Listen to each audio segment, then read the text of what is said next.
The relentless groan of the stagecoach wheels, a sound Elara had endured for what felt like an eternity, finally ground to a halt. Dust, thick as milled flour, settled around her like a premature shroud as she descended onto the raw, splintered boardwalk of Redemption Creek. The town, if one could call it that, was a straggle of unpainted wooden buildings huddled against a vast, indifferent sky, the wind already plucking at the ribbons of her bonnet. She clutched her worn carpet bag, its meager contents representing the entirety of her worldly possessions and the thin, fraying thread of her hopes. Inside, nestled beside her few spare clothes, lay Jedediah Thorne's letter, its promises of a home and companionship, the very reason for this arduous journey from a life that had offered nothing but diminishing prospects and a quiet, persistent sorrow. Elara had been widowed young, a brief summer of love followed by a long winter of grief, and then, simply, years of being a dutiful, fading presence in her late husband's family home. Mr. Thorne's advertisement, discovered through a discreet agency, had seemed a lifeline, a chance to escape the pitying glances and the slow, suffocating erasure of self. His words, though practical, had hinted at a longing for a capable wife, a partner to share the burdens and perhaps the quiet triumphs of frontier life. Now, standing in the heart of that frontier, apprehension vied with a fragile, fluttering hope. This was it, the start of something new. A burly man with a florid face and a self-important air pushed his way through the few disembarking passengers. "Jedediah Thorne?" she inquired, her voice smaller than she intended, roughened by dust and disuse. He stopped, his gaze sweeping over her, not with welcome, but with a slow, appraising insolence that made her skin crawl. His eyes, small and hard, narrowed. "You'll be Elara Johnston?" His tone was flat, devoid of the warmth she had dared to imagine. "Yes, Mr. Thorne, it is a pleasure to finally—" He cut her off with a curt wave of his hand. "Pleasure's not the word I'd use." He stepped closer, peering at her face, now that she had pushed back her bonnet. The lines of worry etched by years of quiet hardship, the faint silver threads at her temples that she had tried to disguise, he missed none of it. "You're older than your letters bespoke," he declared, his voice rising, drawing the attention of the loiterers by the saloon and the general store. "Considerably older and worn." Shock, cold and sharp, pierced through Elara. Her carefully constructed composure threatened to shatter. "Sir, I am but 32 years. My letter stated my age plainly. Perhaps the journey—" 32 looks different on some than others." Thorne sneered, a cruel twist to his lips. He was a man well into his 50s, his own face a testament to hard living and a sour disposition, but such hypocrisy seemed lost on him. "I was expecting someone fresher, more suited to a new life and a new husband." He gestured dismissively. "You're too old for my liking, madam. Too used." The word hung in the air, ugly and final. The street, with its curious, now openly staring faces, swam before Elara's eyes. Humiliation, hot and suffocating, washed over her. She could feel the gazes of the townspeople, a mixture of crude interest, faint pity, and outright scorn. "But, your letter, Mr. Thorne," she whispered, her hand instinctively going to the carpet bag that held the damning evidence of his promises. "You offered, you said." "Letters can be deceiving, can't they?" he said, his voice loud enough for all to hear, a self-righteous pronouncement. "I'll not be saddled with damaged goods. You can find your own way back, or wherever you fancy. Redemption Creek has no place for you with me." He turned on his heel then, a man supremely satisfied with his own judgment, and stomped towards the saloon, leaving Elara standing alone, a solitary, discarded figure in the heartless glare of the afternoon sun. The stagecoach, her only link to the world she had left, would not return for 3 long days. 3 days in a town that had, in a matter of moments, declared her worthless. The dust swirled around her ankles, a gritty, unwelcome embrace. The whispers started then, insidious, as the creeping chill of evening. She saw a woman clutch her child closer, as if Ilara's misfortune were contagious. A group of men by the saloon guffawed, their laughter a brutal punctuation to Thorne's pronouncement. No door opened to her, no hand was offered. She was an outcast before she had even learned the town's name properly. The fragile seed of hope, so carefully nurtured across miles and days, lay crushed in the dirt. As the sun began its descent, painting the harsh landscape in hues of bruised purple and angry orange, Ilara found herself huddled in the narrow space between the livery and a stack of forgotten timber, seeking some meager shelter from the wind that now carried a biting chill.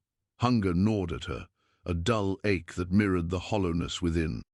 Each gust seemed to mock her, whispering Thorne's cruel words, too old, too worn.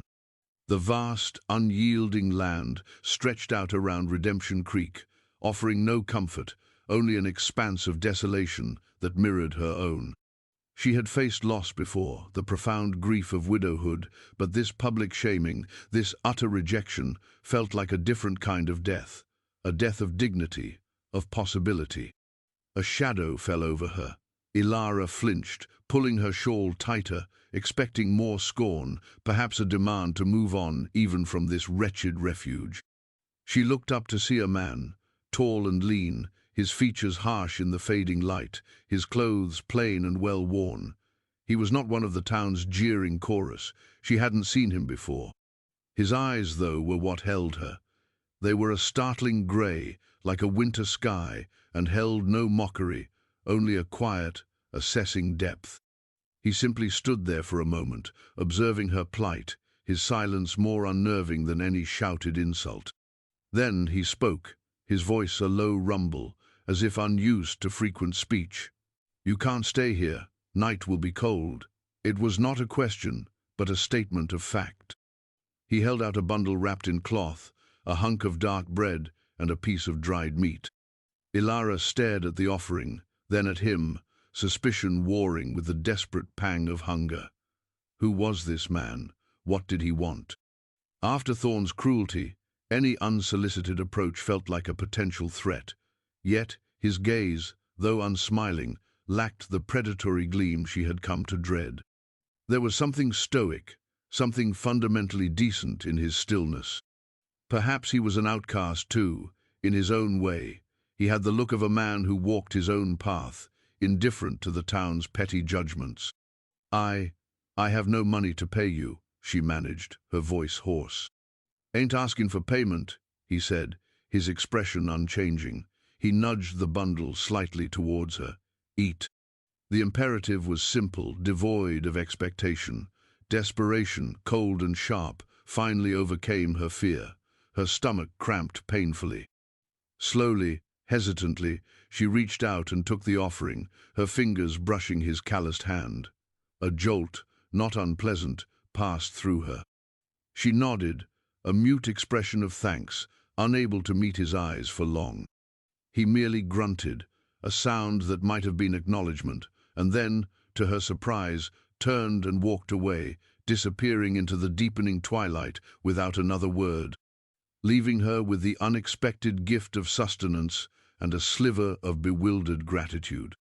The bread was coarse, the meat tough, but to Ilara it was a feast. As she ate, a small measure of strength returned, not just to her body, but to her spirit. Someone had seen her, not as an object of scorn, but as a human being in need. When he returned an hour later, as the first stars pricked the inky sky, she was less startled. He carried a rough blanket. "My cabin's not far," he said, the words an offer, not a command. "It's small but warm. Better than this." She looked at him then, truly looked. His face was weathered, carved by sun and wind, perhaps by sorrows of his own. There were lines around his eyes that spoke of solitude, not unkindness. He was waiting for her answer, patient. What choice did she have? Another night in the open, with the wind her only companion and Thorne's cruelty replaying in her mind, was unbearable. "Thank you," she whispered, the words heartfelt. He gave another of his characteristic grunts and led the way, his stride long and sure in the darkness. Ilara, clutching her carpet bag and the borrowed blanket, followed this silent stranger into an unknown future, taking the first tentative step away from utter desolation. Silas Blackwood's cabin was a testament to simple, unadorned functionality. Hewn from rough logs, it stood solitary at the edge of a sparse pine wood, a good distance from the prying eyes of Redemption Creek. Inside, a single room held a stone fireplace, a rough plank table with 2 stools, and a narrow cot in one corner. Another, even rougher bunk was built against the opposite wall. It was small, undeniably rustic, yet the air was clean, tinged with the scent of wood smoke, dried herbs, and old leather. A small fire already glowed in the hearth, casting flickering shadows that danced on the log walls, offering a welcome warmth that seeped into Ilara's chilled bones. The initial atmosphere was thick with an awkward, observational silence. Ilara, acutely conscious of his presence in the confined space, felt like an intruder, a burden. Silas, however, seemed largely to ignore her, moving with an economy of motion that spoke of long habit. He gestured to the cot. "You can take that." He himself, she noted, would later unroll a bedroll near the hearth, claiming the floor as his own space, a silent act of rough chivalry that did not go unnoticed. He offered her a dipper of water from a bucket, then busied himself with some task by the fire, mending a piece of tack, his large hands surprisingly deft. Days folded into a quiet rhythm. Ilara, unasked, but driven by a lifetime of ingrained domesticity and a desperate need to contribute, began to impose a gentle order on the small cabin. She swept the packed earth floor, tidied the few provisions, and finding a needle and thread in her bag, began to mend Silas's worn work shirts, her stitches neat and even. She learned to bank the fire, to make a passable stew from the salt pork and dried beans he provided, supplemented by the occasional rabbit he snared. He never commented on her efforts, never praised or criticized, but he started leaving a small pile of fresh kindling by the hearth each morning, and once a handful of late-season wild berries on the table, their tart sweetness a small, unspoken gift. Communication remained sparse, comprised mostly of short, necessary phrases. "Coffee's hot. Need more water from the creek. Storm's brewin'." Yet in the silences, a different kind of understanding began to grow. Ilara observed Silas. She saw the way he moved, with a quiet strength that was never aggressive. She noted the calluses on his hands, the weariness that sometimes settled in his eyes when he thought she wasn't looking. He was a man acquainted with hard work and, she suspected, with sorrow. He, in turn, must have observed her quiet diligence, her gentle ways, the flicker of resilience that was slowly, tentatively re-emerging from beneath the layers of shock and shame.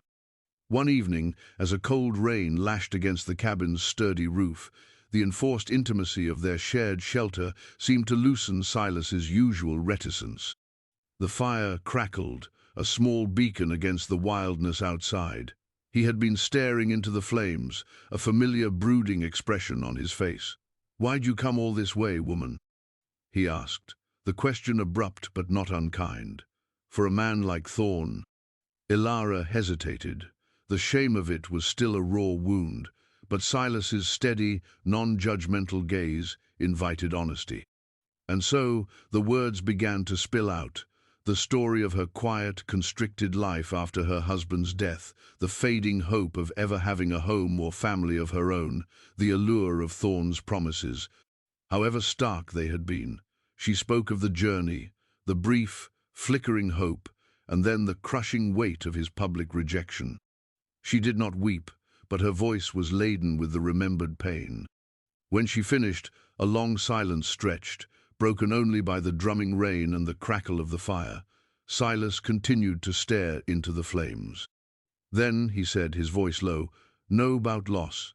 He paused, then added, almost to himself, "This land, it took my Martha and our boy. Fever, 5 years back."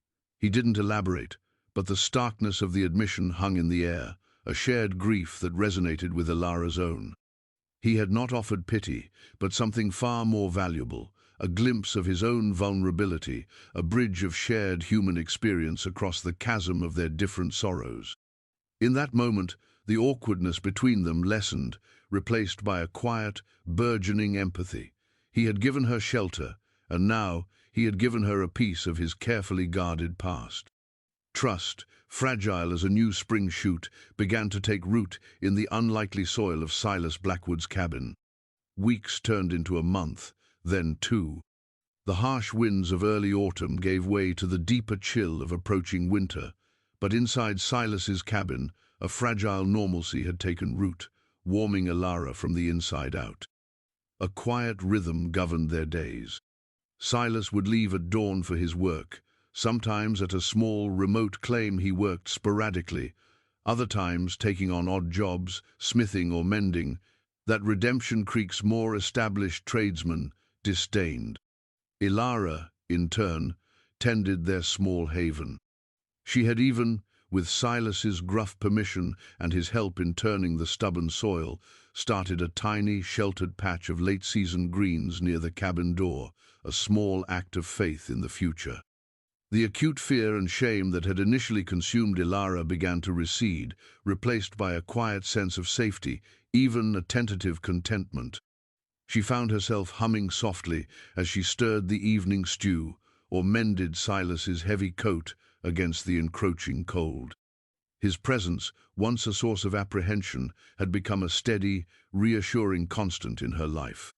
An unspoken commitment had formed between them, a mutual reliance born not of words, but of shared days and quiet acts of care.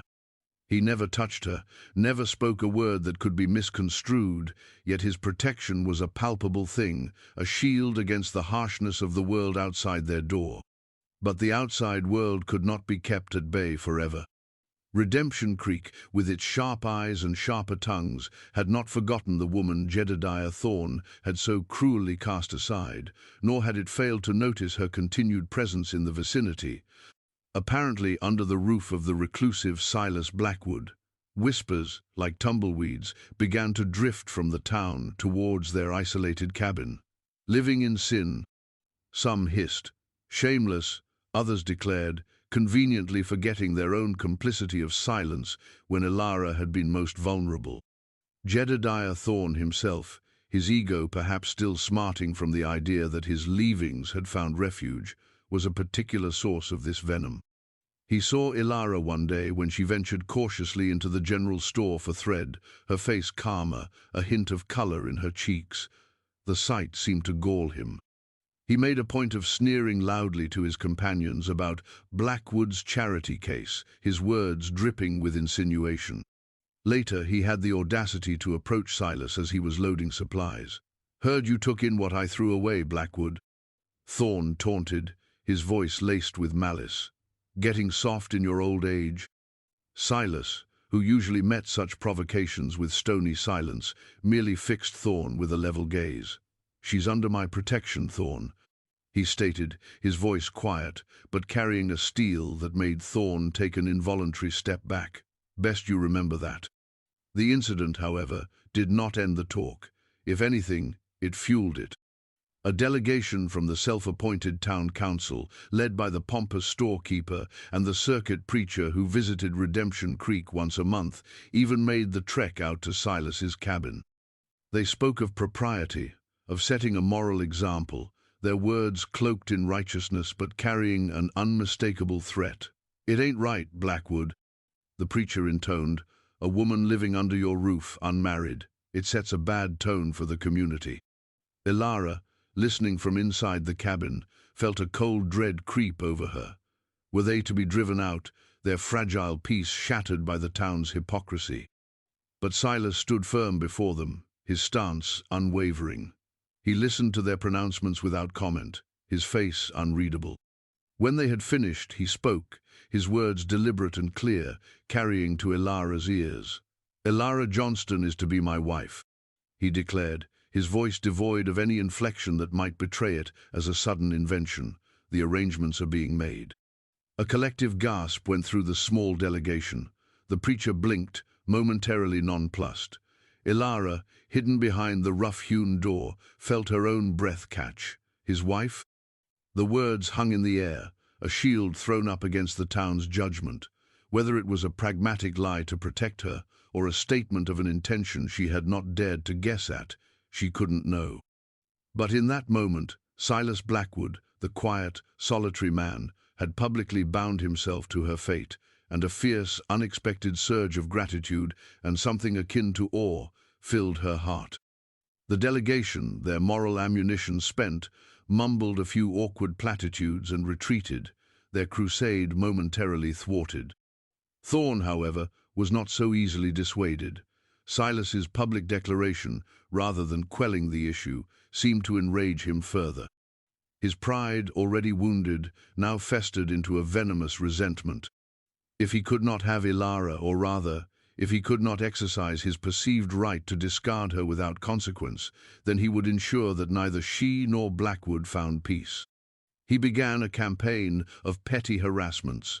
Silas's tools would go missing from his makeshift smithy, only to turn up damaged. Rumors, uglier and more malicious, were spread about Ilara's past, fabricated from whole cloth. Once, a carefully tended row of Ilara's winter greens was found trampled, the deliberate act of a cruel foot. The fragile stability they had achieved felt increasingly threatened. Fear, a cold serpent, coiled in Ilara's stomach once more, but this time it was different. It was a fear not just for herself, but for Silas, for the sanctuary he had provided, for the quiet life they were hesitantly building. And this time, she was not alone in her fear, nor was she passive. She watched Thorn's cronies when they loitered too near the cabin, her gaze sharp and observant. She learned to read the subtle signs of trouble, the shift in the wind that carried more than just dust. One evening, Silas returned late, his face grim, a fresh bruise darkening his cheekbone. He said little, but Ilara knew. Thorn, or his lackeys, had confronted him, likely trying to provoke a fight that would give them an excuse for further action. She cleaned the cut above his eye with gentle hands, her touch belying the anger that simmered within her. "This has to stop, Silas," she said, her voice quiet but firm. "He will not leave us be." "I can handle Thorn," he grunted, wincing as she applied a poultice of herbs. "We will handle him," she corrected softly, and the unspoken together hung in the charged air between them. Her passive acceptance of fate had been burned away in the crucible of Thorn's initial cruelty and Silas's unexpected kindness. Now, a different woman was emerging, one with a quiet strength and a fierce determination to protect what little she had found. She began to think, to plan, her mind, once dulled by sorrow, now sharp and resourceful. Thorn had underestimated her, just as he had underestimated Silas's resolve. The crisis escalated when a fire broke out in the small lean-to, where Silas stored his seasoned wood and some of his finer tools. It was late, a moonless night, and only Silas's quick action and Ilara's equally swift assistance with buckets of water from the creek prevented it from spreading to the cabin itself. There was no doubt in their minds that the fire was deliberately set. Thorn was no longer content with petty vandalism. He was now threatening their very home, their lives. The shared danger, the frantic effort to save their shelter, forged an even deeper bond between them. As they stood in the smoky aftermath, soot-stained and weary, their shoulders brushed. For a moment, Silas's arm went around her, a gesture of comfort and shared resolve that felt as natural as breathing. He had risked much for her, a stranger he had taken in, out of rough compassion. Now, she would risk whatever was necessary for him. The stakes had been raised, and their commitment to each other, though largely unspoken, was being tested in the fiercest of fires. Ilara knew then, with a certainty that settled deep in her bones, that this was more than gratitude, more than companionship. This quiet, steadfast man, who had seen past the too old, too worn exterior to the woman within, was becoming the anchor of her world. and she would not let Jedediah Thorne destroy it. The attempted arson was the final provocation. Silas, his face set in grim lines, knew that a direct confrontation with Thorne was now unavoidable. The man would not stop until he was made to stop. Ilara, though fear fluttered within her, stood resolute beside him. "He expects you to be angry, Silas," she said, her voice low and thoughtful as they surveyed the charred remains of the lean to the next morning. "He wants you to lose your temper, to give him an excuse in front of the town." "And what do you suggest, Ilara?" he asked, his respect for her quiet intelligence evident in his tone. "We confront him," she said, "but not on his terms. We do it in the light of day, in front of everyone. We show them who he truly is and who we are." Their opportunity came sooner than expected. Thorne, emboldened by the fact that the fire had not drawn any immediate retribution from Silas, grew cocky. He chose the busiest time of day at the general store to loudly proclaim that Blackwood was a menace, a man who couldn't even keep his own property from burning, hinting that perhaps Silas himself had set the fire for some nefarious reason. He went further, casting aspersions on Ilara, calling her a designing woman who had ensnared a lonely recluse. It was then that Silas and Ilara walked into the store. A hush fell over the assembled customers and loungers. Thorne, caught mid-tirade, turned, a smirk on his face that faltered slightly at their combined, steady presence. He had expected Silas alone, perhaps enraged. He had not expected Ilara to be by his side, her chin held high, her gaze direct and unafraid. "You have something to say about me, Mr. Thorne?" Silas's voice was deceptively calm, but it resonated through the sudden silence of the store. "Or about Mrs. Blackwood?" He used the title deliberately, his arm subtly moving to rest protectively at Ilara's waist. Thorne blustered. "I speak only the truth. This town has standards. Your arrangement is an offense." It was Ilara who spoke then, her voice clear and carrying, surprisingly strong. "Our arrangement, Mr. Thorne," she began, stepping forward slightly, "is one of mutual respect and care, something you clearly know nothing about." The townspeople, who had initially been inclined to snicker with Thorne, now listened, intrigued by this unexpected defiance from the woman they had all but dismissed. "You came here under false pretenses," Thorne spat, trying to regain control, "deceiving me about your age, your suitability." "I stated my age plainly in my letters, sir," Ilara countered, her voice ringing with conviction. "The only deception present that day was your own cruelty and your profound lack of character. You judged me by a fleeting glance, by your own narrow and selfish desires. You deemed me too old, too worn." Her gaze swept over the onlookers. "This man," she said, turning to Silas, her voice softening with an undeniable tenderness that silenced every whisper. "This man saw a woman in distress and offered kindness. He judged me not by the lines on my face, but by the content of my spirit. He gave me shelter when all others, including you, Mr. Thorne, offered only scorn or indifference." Silas stood beside her, a silent, powerful bastion of support. His quiet strength, his unwavering loyalty to the woman he had claimed, was palpable. He did not need to speak. His presence, his steadfast gaze on Thorne, said everything.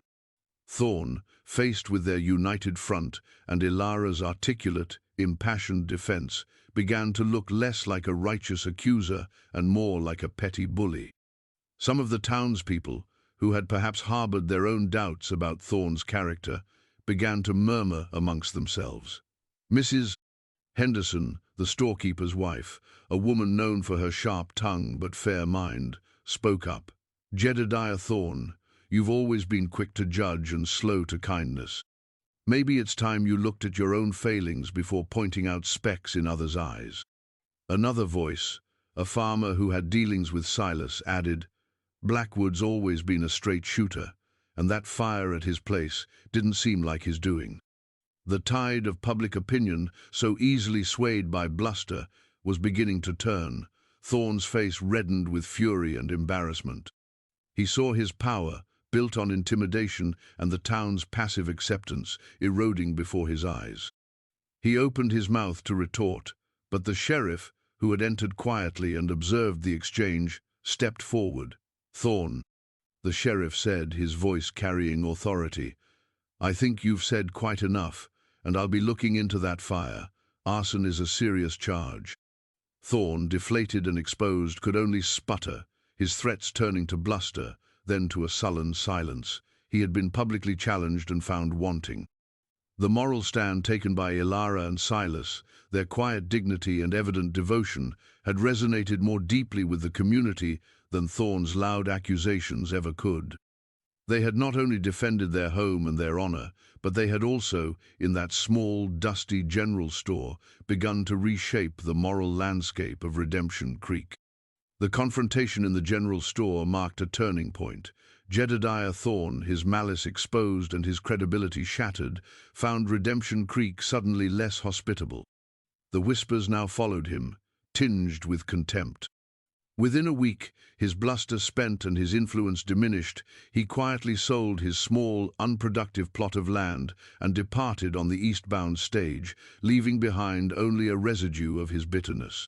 His departure was met with a collective, unspoken sigh of relief. The direct threat to Ilara and Silas was neutralized. In the aftermath, a profound sense of peace settled over the small cabin by the pine wood.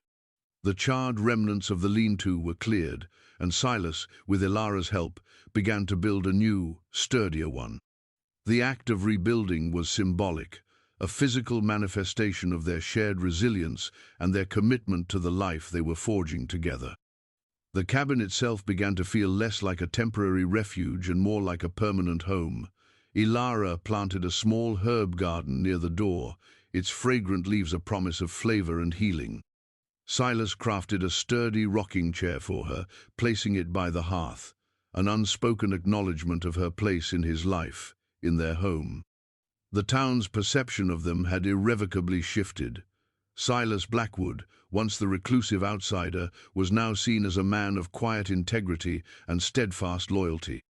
Ilara, the rejected mail-order bride, became Mrs. Blackwood in more than just Silas's protective declaration. Her quiet dignity, her courage in the face of Thorn's persecution, and the evident depth of her bond with Silas earned her a grudging respect that slowly blossomed into genuine acceptance. Women who had once averted their gaze now offered shy smiles or a word of greeting when she came to the store. Some even sought her advice on mending or gardening, recognizing her quiet competence. For Ilara, the transformation was profound. The shame that had clung to her like a shroud had finally been cast off. She had found her voice, her strength, and her worth, not in the validation of a society that had deemed her past her prime, but in the unwavering respect and burgeoning love of one good man, and in her own resilient spirit. The lines on her face, once a source of insecurity, now seemed to her to be merely the map of a life lived, a life that had weathered storms and emerged into a surprising sunlit clearing. She was no longer too old or too worn. She was Ilara Blackwood, a woman loved, a woman who loved in return, strong and whole. One crisp autumn evening, a year after her arrival in Redemption Creek, Silas and Ilara sat on the small porch he had added to the cabin. The setting sun painted the vast sky in hues of soft rose and deep violet. Ilara leaned her head against Silas's shoulder, a comfortable, familiar gesture. He had formally asked her to be his wife a few months prior, not with flowery words, but with a simple, heartfelt, "Ilara, will you marry me for true?" Her yes had been equally quiet, equally heartfelt, sealing a bond already forged in hardship and mutual devotion. The circuit preacher, on his next visit, had performed the simple ceremony at their cabin, with a few of the more kindly townspeople as witnesses. "It's beautiful, isn't it?" Ilara murmured, gazing at the landscape that had once seemed so threatening, so desolate. Now, it held a different kind of beauty, a rugged strength that mirrored their own. Silas put his arm around her, drawing her closer. "It is now," he said, his voice a low rumble against her ear. He didn't need to elaborate. She understood. Their love, born in the ashes of rejection and nurtured through adversity, had transformed not only their lives, but their very perception of the world around them. It was a love that had proven more resilient, more profound than any conventional courtship or societal expectation. It was a testament to the enduring power of human connection, the quiet triumph of kindness over cruelty, of found family over imposed isolation. They sat in comfortable silence as the first stars began to prick the darkening sky. Two souls who had found an unexpected haven in each other. Ilara thought of the woman who had arrived in Redemption Creek a year ago, lost and filled with fragile, easily shattered hopes. That woman was gone, replaced by someone stronger, more certain. She had come seeking a home, and had found it not in a promise made by a callous stranger, but in the steadfast heart of a quiet man who saw her true worth. The journey had been harsh, the beginning brutal, but the destination, this unexpected sanctuary of love and belonging, was more than she could have ever dreamed. The wind, which once seemed to howl with mockery, now whispered through the pines like a gentle blessing on their hard-won peace.